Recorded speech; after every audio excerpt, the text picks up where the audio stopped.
Welcome to RK tutorial. ఈరోజు మనము child development and పెడగాకి సంబంధించినటువంటి కొన్ని క్వశ్చన్ల కాన్సెప్ట్ చూద్దాం. మనము ఇది 2025 జూన్లో జరిగినటువంటి టెట్ పేపర్ 1లో వచ్చినటువంటి క్వశ్చన్లు అనమాట. ఇవి తెలంగాణ టెట్. మొదటి క్వశ్చన్ చూద్దాము.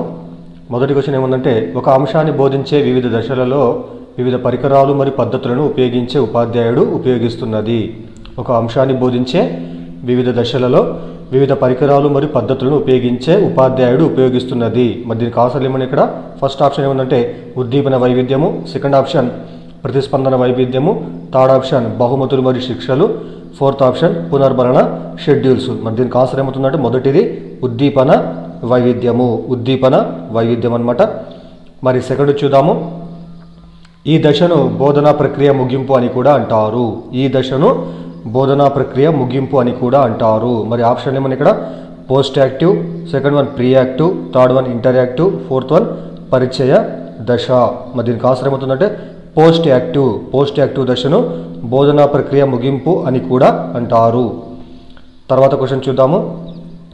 ప్రయోగశాలలో విద్యార్థులకు సైన్స్ ప్రయోగాలు చేయడం నేర్పడానికి క్రింది వాటిలో ఉత్తమ అభ్యసన పద్ధతి ఏది? చూడండి, ఇక్కడ ప్రయోగశాలలో విద్యార్థులకు సైన్స్ ప్రయోగాలు చేయడం నేర్పడానికి క్రింది వాటిలో ఉత్తమ అభ్యసన పద్ధతి ఏదైనా ఇక్కడ మరి ఆప్షన్ ఏమన్నా ఫస్ట్ ఏముందంటే మేధోమథనము, సెకండ్ ఆప్షన్ పరిశోధన ఆధారిత విధానము, థర్డ్ వన్ సహకార అభ్యసనము, ఫోర్త్ వన్ పరిశీలన అభ్యసనము. మరి దీనికి ఆన్సర్ ఏమంటే పరిశీలన అభ్యసనం అనమాట. తర్వాత నెక్స్ట్ క్వశ్చన్ చూద్దాము. క్రింది వాటిలో ఒకటి సమ్మిళిత అభ్యసనానికి పాఠశాల యొక్క సాంఘిక పరిసరాన్ని సిద్ధం చేయడానికి సంబంధించినది. క్రింది వాటిలో ఒకటి సమ్మిళిత అభ్యసనానికి పాఠశాల యొక్క సాంఘిక పరిసరాన్ని సిద్ధం చేయడానికి సంబంధించినది. మరి ఆప్షన్ ఏమన్నా ఇక్కడ వ్యక్తిగతీకరించిన విద్యా కార్యక్రమాలను తయారు చేయడము, సెకండ్ ఆప్షన్ విద్యా ప్రణాళిక అనుకూలతలు, థర్డ్ ఆప్షన్ భౌతిక సదుపాయాలలో మార్పులు, ఫోర్త్ ఆప్షన్ ప్రిన్సిపాల్ ఉపాధ్యాయులు మరియు పిల్లల వైఖరిలో మార్పు. మరి దీనికి ఆన్సర్ ఏమంటే ప్రిన్సిపాల్ ఉపాధ్యాయులు మరియు పిల్లల వైఖరిలో మార్పు. క్వశ్చన్ మరోసారి చూద్దాం మనము. క్రింది వాటిలో ఒకటి సమ్మిళిత అభ్యసనానికి పాఠశాల యొక్క సాంఘిక పరిసరాన్ని సిద్ధం చేయడానికి సంబంధించినటువంటిది. మరి దీనికి ఆన్సర్ ఏమంటుందంటే ప్రిన్సిపాల్ ఉపాధ్యాయులు మరియు పిల్లల వైఖరిలో మార్పు. నెక్స్ట్ క్వశ్చన్ చూద్దాము. ఉచిత మరియు నిర్బంధ విద్యకు పిల్లల హక్కు చట్టం 2009లోని ఈ విభాగం పాఠ్య ప్రణాళిక మరియు మూల్యాంకన విధానాల కోసము ప్రభుత్వం ద్వారా తగిన విద్యా విషయక అథారిటీని పేర్కొనడానికి వీలు కల్పిస్తుంది. క్వశ్చన్ చూద్దాం మరోసారి. ఉచిత మరియు నిర్బంధ విద్యకు పిల్లల హక్కు చట్టం 2009లోని ఈ విభాగము పాఠ్య ప్రణాళిక మరియు మూల్యాంకన విధానాల కోసము ప్రభుత్వం ద్వారా తగిన విద్యా విషయక అథారిటీని పేర్కొనడానికి వీలు కల్పిస్తుందంటే దీనికి ఆశ్రయించడం మనకు ఆప్షన్లు ఏమున్నాయి 30, 29, 28, 27. మరి ఏ విభాగం అంటే ఇక్కడ మనకు 29వ విభాగము 29 అనమాట. దీనికి ఆన్సర్ అవుతుంది. తర్వాత క్వశ్చన్ చూద్దాము. మదింపుకు సంబంధించినటువంటి సరైన స్టేట్మెంట్ను గుర్తించండి. మరి ఆప్షన్లు ఏమన్నంటే బోధనను మెరుగుపరచడంలో మదింపుకు ఎటువంటి ప్రాధాన్యత లేదు, సెకండ్ ఆప్షన్ మదింపులు తప్పులు లేకుండా ఉంటాయి, థర్డ్ ఆప్షన్ మదింపు అనేది గడించిన అభ్యసనం యొక్క మాపన ప్రక్రియను సూచిస్తుంది, ఫోర్త్ వన్ మదింపు మరియు మూల్యాంకనం రెండు ఒకటే. మరి దీనికి ఆన్సర్ ఏమవుతుందంటే థర్డ్ ఆప్షన్ మదింపు అనేది గడించిన అభ్యసనం యొక్క మాపన ప్రక్రియను సూచిస్తుంది ఇదనమాట. తర్వాత క్వశ్చన్ చూద్దాము. ఐక్యరాజ్య సమితి బాలల హక్కుల సదస్సుకు భారతదేశం ఏ సంవత్సరంలో అంగీకరించింది? ఐక్యరాజ్య సమితి బాలల హక్కుల సదస్సుకు భారతదేశం ఏ సంవత్సరంలో అంగీకరించింది? మరి అక్కడ ఆప్షన్లు ఏమున్నాయి November 1992, November 1992, December 1992, October 1992, fourth one September 1992. దీనికి ఆన్సర్ ఏమంటే డిసెంబరు 1992వ సంవత్సరం, డిసెంబర్ 1992 అనమాట ఆన్సర్. తర్వాత క్వశ్చన్ చూద్దాము. పాఠశాల అభ్యసన వనరు కింద ఈ క్రింది వాటిలో ఒకదాన్ని పరిగణించవచ్చు. పాఠశాల అభ్యసన వనరు కింద ఈ క్రింది వాటిలో దేనిని పరిగణించవచ్చు అంటే మరి ఆప్షన్ ఏమైనా ఫస్ట్ ఏమైనా ఇక్కడ తల్లిదండ్రుల మద్దతు, సెకండ్ వన్ అభ్యాసకుడి ప్రజ్ఞ, థర్డ్ వన్ బోధనా విధానము, ఫోర్త్ వన్ సామాజిక డిమాండ్లు. మరి దీనికి ఆన్సర్ ఏమవుతుందంటే బోధనా విధానము దీనికి ఆన్సర్ అవుతుంది అనమాట. తర్వాత క్వశ్చన్ చూద్దాము. ఒక నిర్దిష్ట రాష్ట్రం 10వ తరగతి విద్యార్థులు 10వ తరగతి తర్వాత ఏ కోర్సును ఎంచుకోవాలో మార్గనిర్దేశం చేయడానికి ఒక ఏజెన్సీ నియమించింది. అలాంటి మార్గదర్శకాన్ని ఏమంటారంటే మరి ఆప్షన్లు ఏమన్నాయి విద్యా సంబంధ, ఔద్యోగిక, క్లయింట్ కేంద్రీకృత, తర్వాత మానసిక. మరి దీనికి ఆన్సర్ ఏమంటే విద్యా సంబంధ మార్గదర్శకత్వం అనమాట. విద్యా సంబంధ మార్గదర్శకత్వం అవుతుందన్నమాట అది. తర్వాత నెక్స్ట్ క్వశ్చన్ చూద్దాము. క్రింది వాటిలో బ్రూనర్ ప్రతిపాదించిన ఆవిష్కరణ అభ్యసనాన్ని పెంపొందించడానికి మార్గదర్శకాన్ని గుర్తించండి. చూడండి మరోసారి చూద్దాం క్వశ్చన్. క్రింది వాటిలో బ్రూనర్ ప్రతిపాదించిన ఆవిష్కరణ అభ్యసనాన్ని పెంపొందించడానికి మార్గదర్శకాన్ని గుర్తించండి. మరి ఆప్షన్లు ఏమన్నా ఇక్కడ? సహజమైన అంచనాలను అనుమతించకపోవడము, సెకండ్ వన్ అమూర్త నుండి మూర్త భావనలకు వెళ్ళడము, థర్డ్ వన్ కృత్యాలను పెద్ద సమూహాలలో నిర్వహించడము, ఫోర్త్ వన్ కొత్త విషయం యొక్క ప్రాథమిక నిర్మాణాన్ని నొక్కి చెప్పడము. మరి దీనికి ఆన్సర్ కూడా ఫోర్త్ వన్ కొత్త విషయం యొక్క ప్రాథమిక నిర్మాణాన్ని నొక్కి చెప్పడం అనేటువంటిది బ్రూనర్ ప్రతిపాదించినటువంటి ఆవిష్కరణ అభ్యాసం పెంపొందించడానికి మార్గదర్శకత్వము అయ్యేటువంటి అంశం అన్నమాట ఇది. తర్వాత క్వశ్చన్ చూద్దాము. వికాసము యొక్క ఈ క్రింది సూత్రాలను వాటి అంతర్భావాలతో పోల్చండి. వికాసం యొక్క క్రింది సూత్రాలను వాటి అంతర్భావాలతో పోల్చండి. మరి ఇక్కడ మనకు ఏ, బి, సి డి అనేటువంటి 4 ఆప్షన్లు ఉన్నాయి ఇక్కడ. అవి జతపరచాలంట మనం. దీనికి ఆన్సర్ ఏమంటే so A2, B1, C4, D3 ఇచ్చినాడు ఇక్కడ. చూద్దాం మనము. A2 కాబట్టి ఇక్కడ సూత్రం ఏంటంటే ఇక్కడ వికాసం సాధారణం నుండి నిర్దిష్ట ప్రతిస్పందనలకు సాగుతుంది. వికాసము సాధారణం నుండి నిర్దిష్ట ప్రతిస్పందనలకు సాగుతుంది. మరి దీనికి సరైన అంతర్భావం ఏమంటే దీనికి 2 కాబట్టి పిల్లవాడు ఖచ్చితమైన పేర్లతో పిలిచే కంటే ముందు అన్ని ఆహార పదార్థాలను ఆమని పిలుస్తాడు. చూడండి ఇక్కడ వికాసం సాధారణం నుండి నిర్దిష్ట ప్రతిస్పందనలకు సాగుతుంది అనేటువంటి దానికి సరైనటువంటి ఆప్షన్ ఇక్కడ ఏమవుతుందంటే పిల్లవాడు ఖచ్చితమైన పేర్లతో పిలిచే కంటే ముందు అన్ని ఆహార పదార్థాలను ఆమ్ అని పిలుస్తాడు.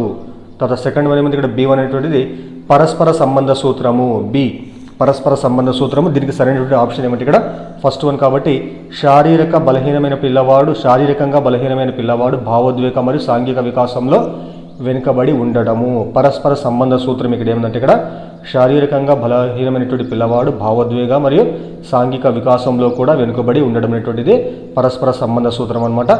మరి సి ఏముందంటే ఇక్కడ వికాసంను ప్రాగుక్తీకరించవచ్చు.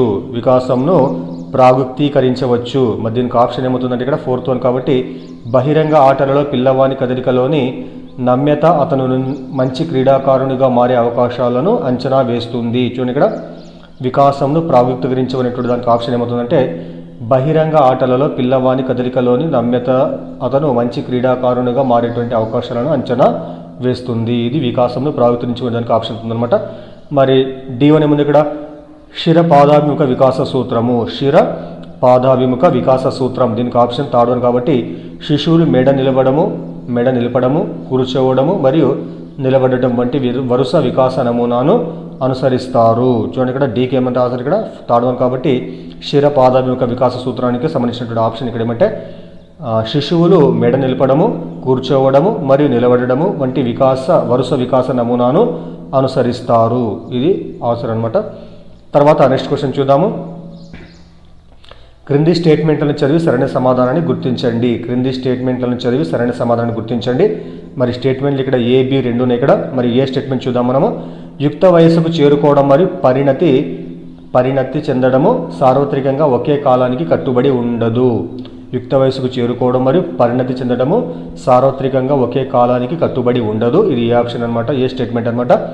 మరి బి స్టేట్మెంట్ ఏముందంటే కౌమార దశ పరిధి ఒక దేశాన్ని నుండి మరొక దేశానికి భిన్నంగా ఉంటుంది. కౌమార దశ పరిధి ఒక దేశాన్ని నుండి మరొక దేశానికి భిన్నంగా ఉంటుంది. మరి రెండిట్లో ఏది సరైన స్టేట్మెంట్ అంటే ఇక్కడ సెకండ్ ఆప్షన్ అంట. ఏ మరియు బి 2 స్టేట్మెంట్లు సరైనవి మరియు A, Bకి సరైన వివరణను అందిస్తుంది. కాబట్టి 2 స్టేట్మెంట్లు సరైనవి ఇక్కడ. మరోసారి చూద్దాం మనము. యుక్త వయసుకు చేరుకోవడం మరియు పరిణతి చెందడం సార్వత్రికంగా ఒకే కాలానికి కట్టుబడి ఉండదు.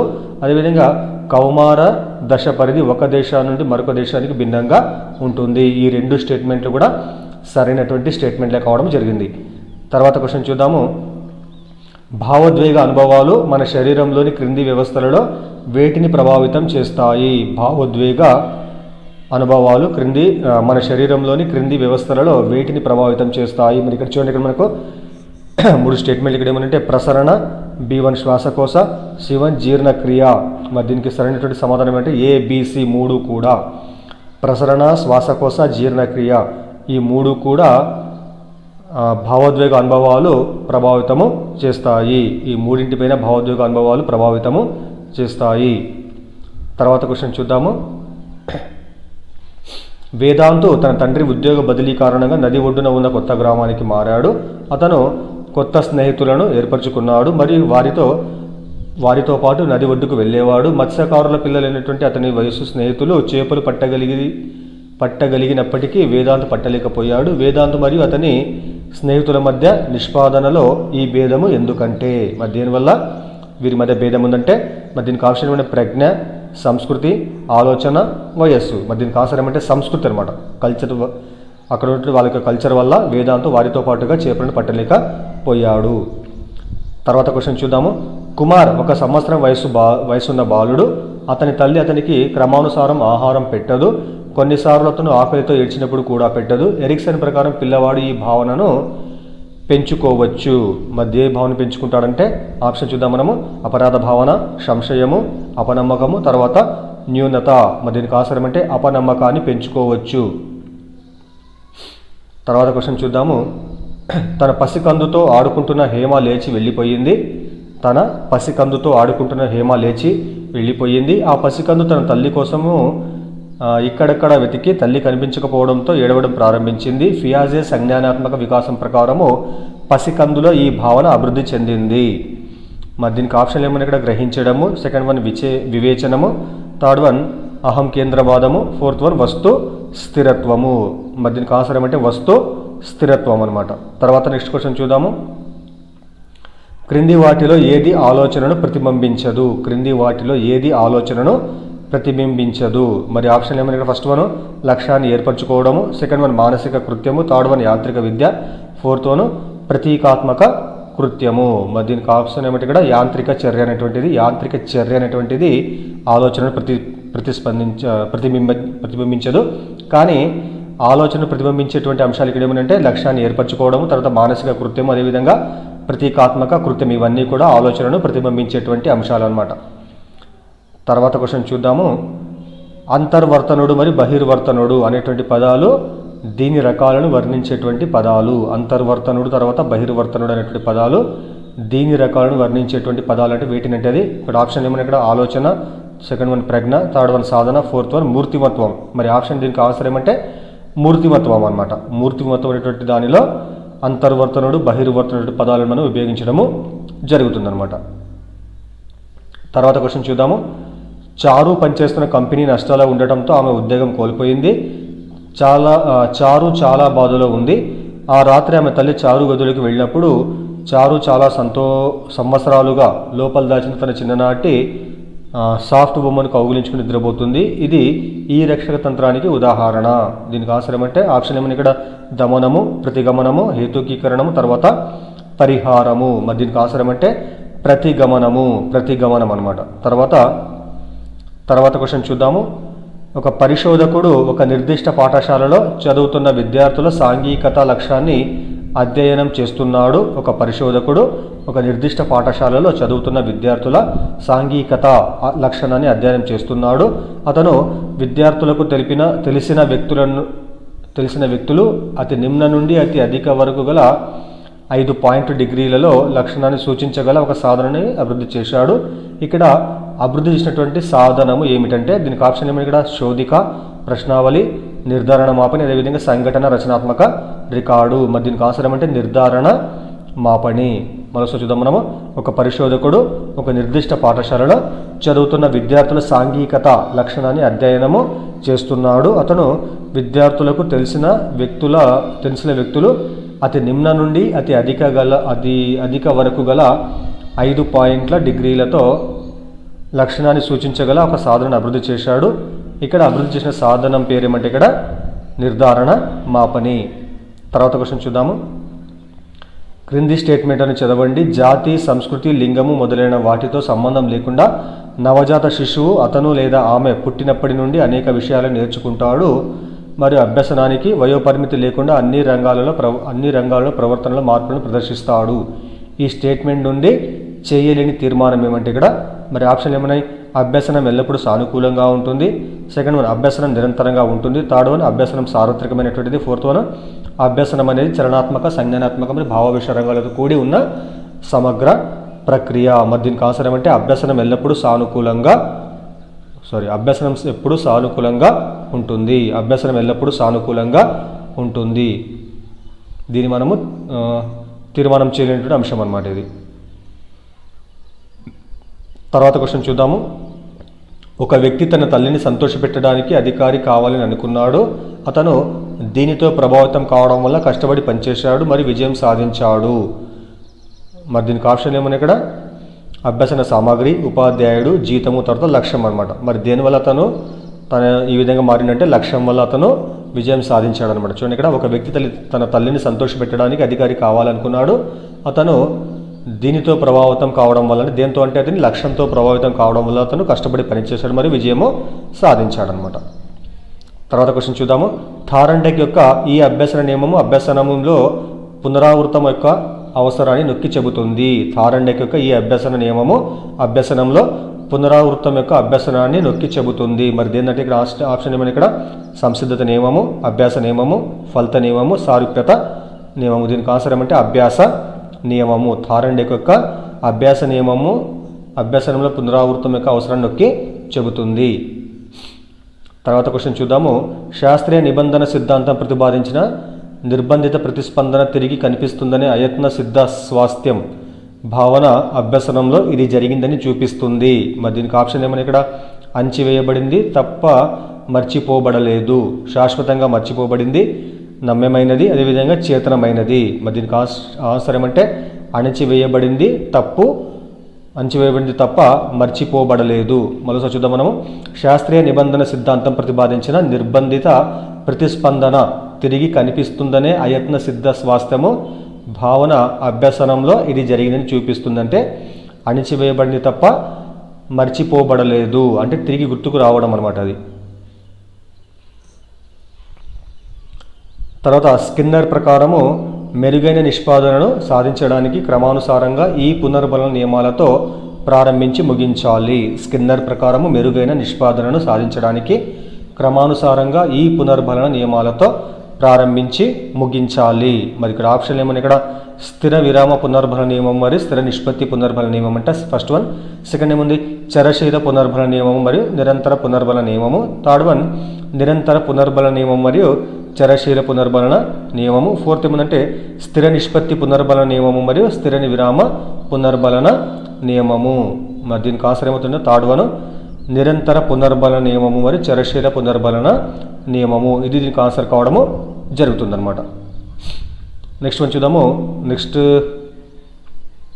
వైగోట్స్కీ ప్రకారము 2 నుండి 5 సంవత్సరాల వయస్సు గల పిల్లలు బొమ్మలతో ఆడుకుంటూ తమలో తాము మాట్లాడుకోవడము వికాసంలో ఇది దేని పాత్రను సూచిస్తుంది? వైగోట్స్కీ ప్రకారం 2 నుండి 5 సంవత్సరాల వయస్సు గల పిల్లవాళ్ళు బొమ్మలతో ఆడుకుంటూ తమలో తాము మాట్లాడుకోవడము వికాసంలో దేని పాత్రను సూచిస్తుందంటే అది మరి ఆప్షన్ ఏమి? ఇక్కడ విద్య, సమవయస్కులు, జ్ఞానవంతులైన ఇతరులు, భాష.